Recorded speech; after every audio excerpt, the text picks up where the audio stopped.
Buenos días, profesor Humberto Torreya Romero y público general. Hoy, junto a mi grupo integrado por Valverde Andrea Fernanda, Cano Lolo Jeremy Agustín, Aska Menacho Estefani Nicole, Velázquez Carvapoma José del Piero y quien les habla, Salañida Belijade, vamos a hablarles sobre un tema fundamental que son las políticas contables y de conocimiento. Primero comenzaré dándoles una breve introducción. La contabilidad desempeña un papel fundamental en la presentación de información financiera confiable y útil para la toma de decisiones.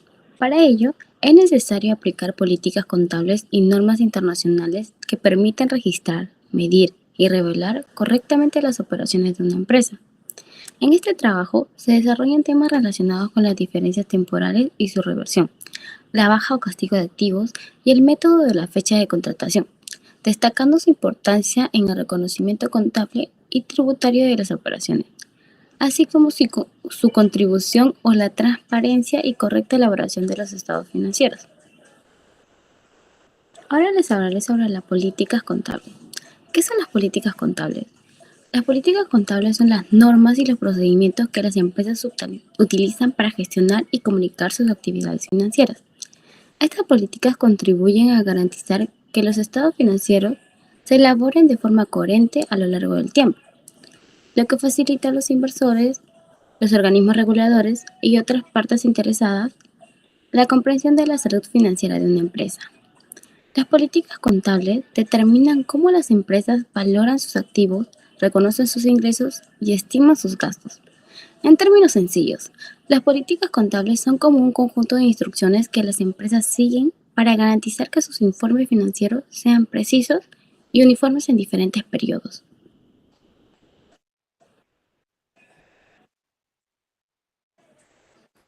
Elementos clave en las políticas contables. Las políticas contables están conformadas por varios elementos claves. Estos elementos garantizan que las empresas apliquen estándares consistentes al preparar sus informes financieros. Algunos de los más importantes son el reconocimiento de ingresos. Define cuándo y cómo una empresa debe registrar los ingresos en sus libros contables.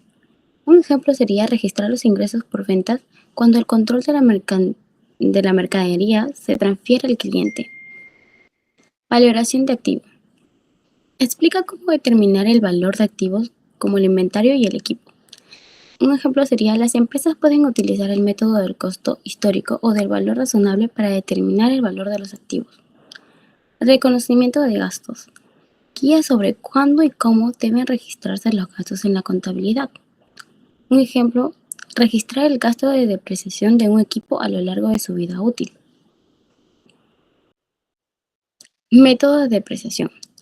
Especifica el método utilizado para asignar el costo de los activos a lo largo de su vida útil. Ejemplo, las empresas pueden utilizar varios métodos de depreciación, como la depreciación lineal, la depreciación por unidades de producción o la depreciación por saldo decreciente doble. Y por último, la valoración de inventarios, que define los métodos para evaluar el costo del inventario, lo que afecta a los márgenes de beneficio y los estados financieros. En conjunto, estos elementos garantizan que la información financiera se presente de forma uniforme y fiable, ofreciendo una imagen clara de la situación financiera de la empresa. ¿Cómo se utilizan las políticas contables? Las políticas contables guían a las empresas en la elaboración de sus estados financieros, especialmente al abordar tareas contables complejas como la depreciación, la valoración de inventarios o la consolidación de cuentas. Si bien las políticas exactas pueden variar de una empresa a otra, deben ajustarse a normas contables generales, como los principios de contabilidad generalmente aceptadas, el PCGA, o las normas internacionales de información financiera, MIF. Le doy pase a mi compañera. Ahora yo les voy a hablar sobre las diferencias temporales. Las diferencias temporales son un concepto importante en la contabilidad financiera, ya que surgen cuando existe una diferencia entre el valor contable de un activo o pasivo y su base tributaria. Estas diferencias se originan porque las normas contables y las normas tributarias reconocen algunos ingresos y gastos en momentos distintos. Aunque estas discrepancias son temporales y se invierten con el tiempo, tienen un impacto en el cálculo del impuesto a la renta y el reconocimiento de los impuestos diferidos. Por ello, comprender las diferencias temporales es fundamental para elaborar estados financieros confiables y cumplir adecuadamente con las normas contables vigentes. ¿Qué son las diferencias temporales?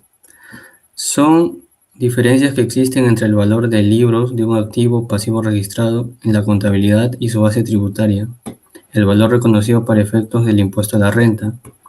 Estas diferencias se originan porque las normas contables y las normas tributarias reconocen algunos ingresos y gastos en momentos distintos, que con el tiempo estas diferencias se revierten, es decir, desaparecen en periodos futuros. Ahora tenemos las bases normativas de las diferencias temporales. Las diferencias temporales están reguladas principalmente por la NIC 12, que establece los criterios para el reconocimiento y medición de los activos y pasivos por impuestos diferidos, asegurando que los estados financieros reflejen adecuadamente las consecuencias fiscales futuras de las transacciones realizadas.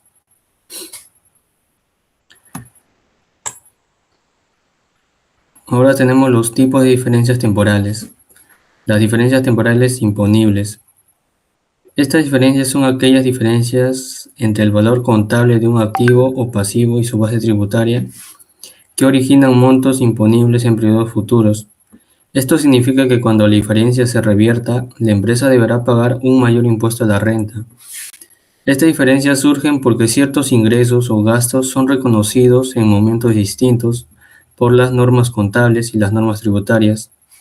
Como consecuencia, se reconoce un pasivo por impuesto diferido, ya que existe una obligación tributaria que se pagará en el futuro. Y las diferencias temporales deducibles. Las diferencias temporales deducibles son aquellas diferencias entre el valor contable de un activo o pasivo y su base tributaria, que darán lugar a montos deducibles en periodos futuros. Esto significa que cuando la diferencia se revierta, la empresa podrá pagar un menor impuesto a la renta. Estas diferencias se producen cuando un gasto o pérdida se reconocen primero en la contabilidad, pero la legislación tributaria permite deducir solo en un periodo posterior. Como consecuencia, se reconoce un activo por impuesto diferido, ya que representa un beneficio tributario futuro. Ahora las importancias de las diferencias temporales. 1. Permite reflejar correctamente el efecto de los impuestos en los estados financieros. Mejoran las transparencias y la comparabilidad de la información financiera. Ayuda a estimar las obligaciones tributarias futuras y facilitan el cumplimiento de las NIC 12, el impuesto a las ganancias. Ahora le doy pase a mi compañera.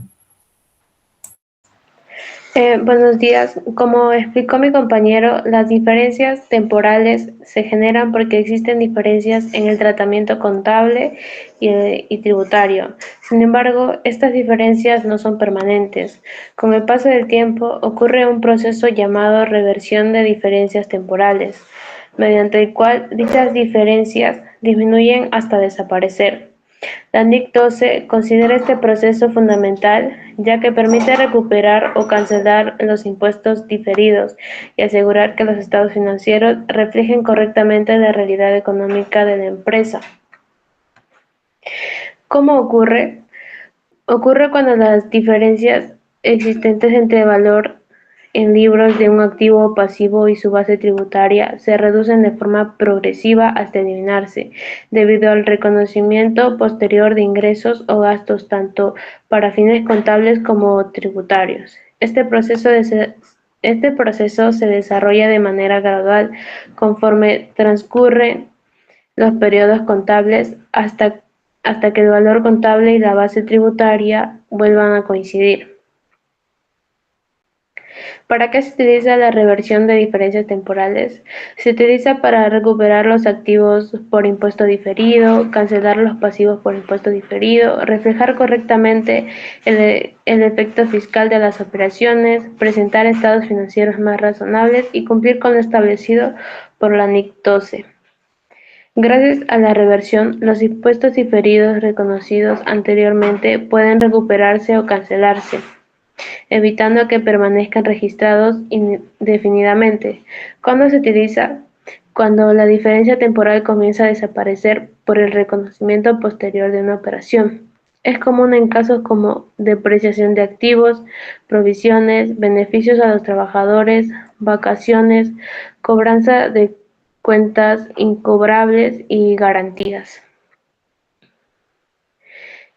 Con este caso práctico voy a explicar mejor. En este caso práctico, la empresa compra una máquina por 100.000 soles. Contablemente, según la NIC 16, la máquina se deprecia en 10 años, es decir, 10.000 soles por año. Sin embargo, para efectos tributarios, SUNAT permite depreciarla el 20% anual, es decir, 20.000 soles por año.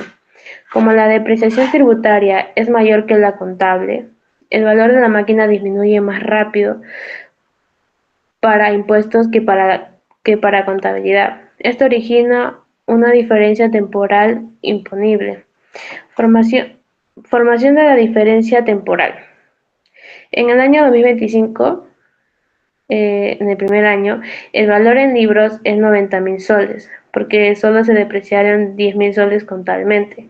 La base tributaria vendría a ser 80.000 soles, porque tributariamente se depreciaron 20.000 soles. La diferencia entre ambos valores es de 10.000. Aquí se origina la diferencia temporal. En el año 2026, que vendría a ser el segundo año, el valor contable baja a 80.000 soles. La base tributaria baja mucho más rápido, hasta 60.000 soles. Ahora la diferencia aumenta a 20.000 soles. Por eso la tabla indica que la diferencia aumenta. En el año 2027, que vendría a ser el tercer año, ocurre exactamente lo mismo.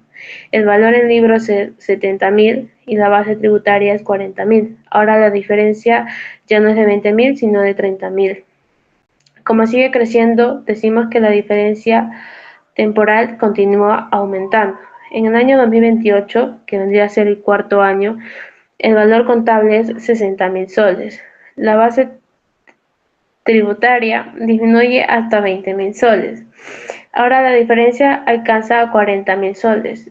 En el año 2029, que vendría a ser el quinto año, tributariamente la máquina ya quedó totalmente depreciada. Por eso la base tributaria llega a cero. Sin embargo, contablemente todavía queda un valor de 50.000 soles. La diferencia alcanza su valor más alto que 50.000 soles. Por eso la tabla indica diferencia máxima. Como conclusión de la primera tabla, entre el 2025 y 2029 la diferencia temporal se va formando, porque la depreciación tributaria es mayor que la contable. Ahora vamos al punto donde dice reversión de la diferencia temporal. Ahora pasamos a la segunda tabla, que es desde el año 2030 sucede algo diferente.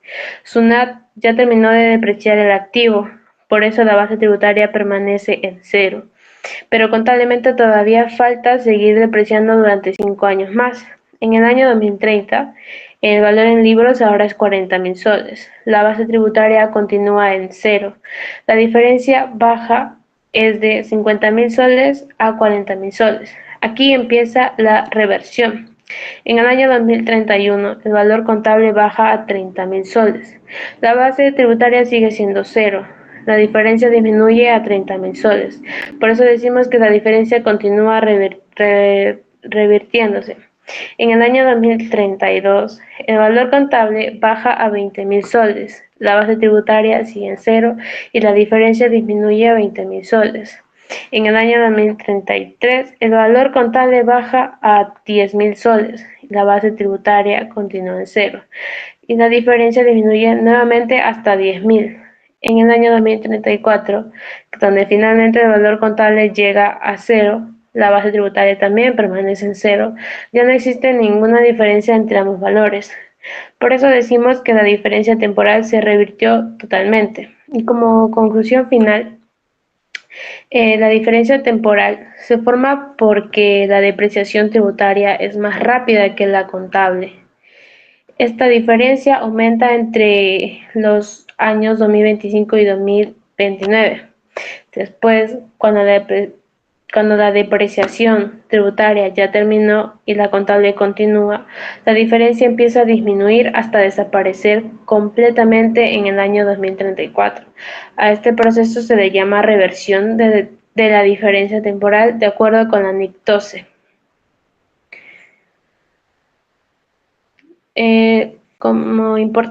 Como punto, la importancia vendría a ser que radica en que asegura que los impuestos diferidos se recuperen o cancelen en el momento adecuado, permitiendo que la información financiera sea confiable y compatible.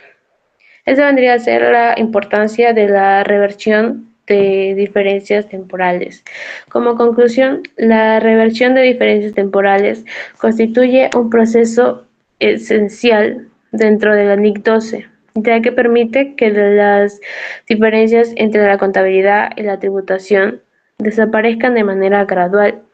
Gracias a este mecanismo, los activos y pasivos por impuesto diferido se ajustan conforme transcurren los periodos, garantizando una adecuada representación de la situación financiera y el correcto reconocimiento de las obligaciones tributarias futuras. Muchas gracias, le doy pase a mi compañero.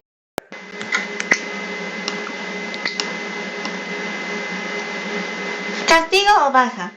El castigo es la eliminación o retiro de los registros contables de un determinado importe correspondiente a un derecho de cobranza previamente reconocido como activo, cuando se han agotado todos los medios razonables para su recuperación y dicho importe ha sido registrado en la cuenta de estimación de cobranza dudosa. Su finalidad es reconocer que la deuda ya no podrá recuperarse y, por tanto, dejar de representarse como un activo de la empresa. Clasificaciones de castigo. Está el castigo directo. El castigo directo es la reclasificación de cuenta de cobranza dudosa debidamente provisionada al gasto como cobranza dudosa y menor a las 2 unidades impositivas tributarias del ejercicio vigente, de manera en que el adeudo para efectos contables queda saldado. Y el castigo indirecto es la reclasificación de cuentas de cobranza dudosa debidamente provisionada al gasto como cobranza dudosa cuyo importe es igual o mayor a las 2 unidades impositivas tributarias del ejercicio vigente, de manera en que el adeudo para efectos contables queda saldado. Castigo baja de activos según la NIF. De acuerdo con las NIF, el término castigo no es un concepto técnico.